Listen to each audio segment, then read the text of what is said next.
नमस्कार and I welcome to success with Shyam. दोस्तों, आज हम लोग इस वीडियो में जैन धर्म को पढ़ने वाले हैं, जो बहुत ही इम्पोर्टेंट टॉपिक है प्रतियोगी परीक्षाओं की दृष्टि से। इससे हमेशा एक या दो क्वेश्चन हमेशा पूछे जाते रहते हैं। तो चलिए आज का टॉपिक शुरू करते हैं। जैन धर्म के संस्थापक एवं प्रथम तीर्थंकर ऋषभदेव थे। जैन धर्म के 23वें तीर्थंकर पार्श्वनाथ थे, जो काशी के इक्ष्वाकु वंशीय राजा अश्वसेन के पुत्र थे। इन्होंने 30 वर्ष की अवस्था में संन्यास जीवन को स्वीकारा। इनके द्वारा दी गई शिक्षा थी हिंसा न करना, सदा सत्य बोलना, उसके बाद चोरी न करना तथा संपत्ति न रखना।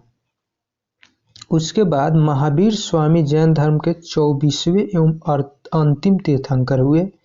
महावीर स्वामी का जन्म 540 ईसा पूर्व में कुंडग्राम यानी वैशाली में हुआ था। इनके पिता सिद्धार्थ ज्ञात्री कुल के सरदार थे और माता त्रिशला लिच्छवी राजा चेटक की बहन थी। उसके बाद है महावीर की पत्नी का नाम यशोदा था एवं पुत्री का नाम अनुजा प्रियदर्शिनी। महावीर के बचपन का नाम वर्धमान था। इन्होंने 30 वर्ष की उम्र में माता पिता की मृत्यु के पश्चात अपने बड़े भाई नंदीवर्धन से अनुमति लेकर संन्यास जीवन को स्वीकारा था। 12 वर्षों की कठिन तपस्या के बाद महावीर को जिरिम्भिक, जिसे जमुई कहा जाता है, जिरिम्भिक के समीप ऋजुपालिका नदी के तट पर साल वृक्ष के नीचे तपस्या करते हुए संपूर्ण ज्ञान का बोध हुआ। इसी समय से महावीर को जीन यानी विजेता, अरहत यानी पूंछ और निग्रंथ यानी बंधनहीन कहा गया। महावीर ने अपना उपदेश प्राकृत यानी अर्धमागधी भाषा में दिया था। महावीर के अनुयायियों को मूलतः निग्रंथ कहा जाता था। महावीर के प्रथम अनुयायी उनके दामाद जामिल बने। उसके बाद है प्रथम जैन भिक्षुणी नरेश दधिवाहन की पुत्री चंपा थी। महावीर ने अपने शिष्यों को 11 गंधर्वों में विभाजित किया था। उसी में से आर्य सुधर्मा अकेला ऐसा गंधर्व था जो महावीर की मृत्यु के बाद भी जीवित रहा और जैन धर्म का प्रथम थेरा यानी उपदेशक हुआ। स्वामी महावीर के भिक्षुणी संघ की प्रधान चंदना थी। नेक्स्ट है प्रमुख जैन तीर्थंकर और उनके प्रतीक चिन्ह। यहाँ से क्वेश्चन हमेशा पूछे जाते रहे हैं, तो आइए इसको जानते हैं। जैसे ऋषभदेव प्रथम तीर्थंकर हुए, इनका प्रतीक चिन्ह सांड था। अजितनाथ द्वितीय तीर्थंकर हुए और इनका प्रतीक चिन्ह हाथी था। संभवनाथ तृतीय तीर्थंकर थे और इनका प्रतीक चिन्ह घोड़ा था। उसके बाद है समपार्श 7वें तीर्थंकर हुए और इनका प्रतीक चिन्ह स्वास्तिक था। शांति 16वें तीर्थंकर हुए और इनका प्रतीक चिन्ह हिरण था। अरनाथ 18वें तीर्थंकर थे और इनका प्रतीक चिन्ह मीन था। नामी 21वें तीर्थंकर हुए और इनका प्रतीक चिन्ह नीलकमल था। नेक्स्ट है अरिष्टनेमी 22वें तीर्थंकर थे और इनका प्रतीक चिन्ह शंख था। पार्श्वनाथ 23वें तीर्थंकर हुए और इनका प्रतीक चिन्ह सर्प था। महावीर 24वें तीर्थंकर हुए और इनका प्रतीक चिन्ह सिंह था। जैसे नोट में कुछ दिया गया, जैसे 2 जैन तीर्थंकरों के बारे में दिया गया है, जो ऋषभदेव एवं अरिष्टनेमी के नामों का उल्लेख ऋग्वेद में मिलता है। यानी जो 2 जैन तीर्थंकर ऋषभदेव एवं अरिष्टनेमी के नामों का उल्लेख ऋग्वेद में मिलता है। अरिष्टनेमी को भगवान कृष्ण का निकट संबंधी माना जाता है। लगभग 300 ईसा पूर्व में मगध में 12 वर्षों का भीषण अकाल पड़ा, जिसके कारण भद्रबाहु अपने शिष्यों सहित कर्नाटक चले गए। किंतु कुछ अनुयायी स्थूलभद्र के साथ मगध में ही रुक गए। भद्रबाहु के वापस लौटने पर मगध के साधुओं से उनका गहरा मतभेद हो गया, जिसके परिणाम स्वरूप जैन मत श्वेतांबर और दिगंबर में 2 संप्रदायों में बंट गया।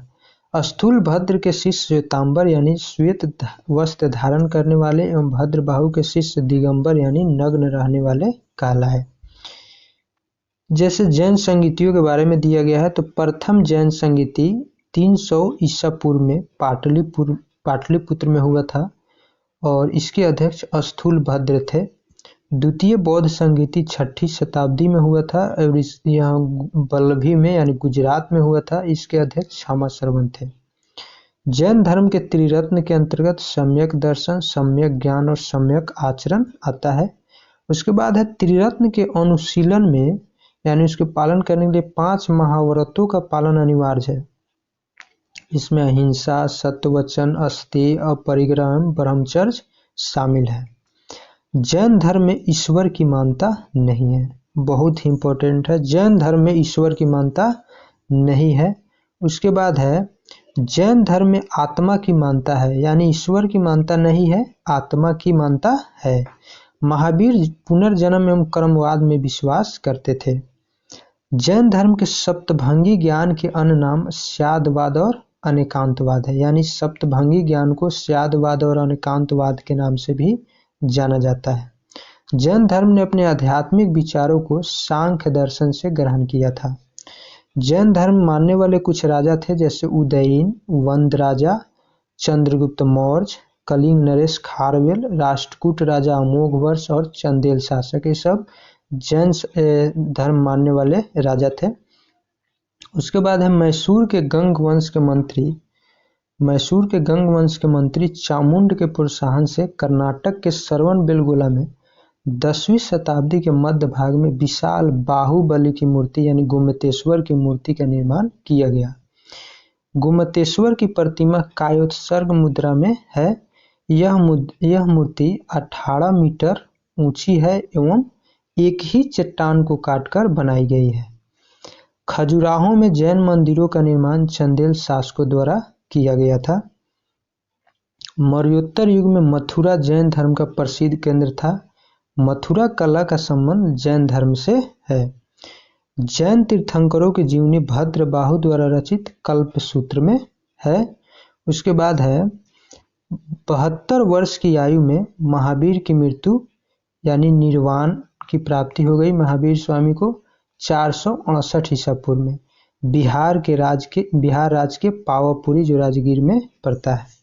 72 वर्ष की आयु में महावीर को निर्वाण की प्राप्ति हुई थी 468 ईसा पूर्व में पावापुरी में जो राजगीर में पड़ता है। मल्ल राजा सृष्टिपाल के राज्य प्रसाद में महावीर स्वामी को निर्वाण प्राप्त हुआ था। तो दोस्तों आज के लिए बस इतना ही। फिर मिलते हैं नेक्स्ट लेक्चर में नेक्स्ट टॉपिक के साथ। तब तक के लिए जय हिंद।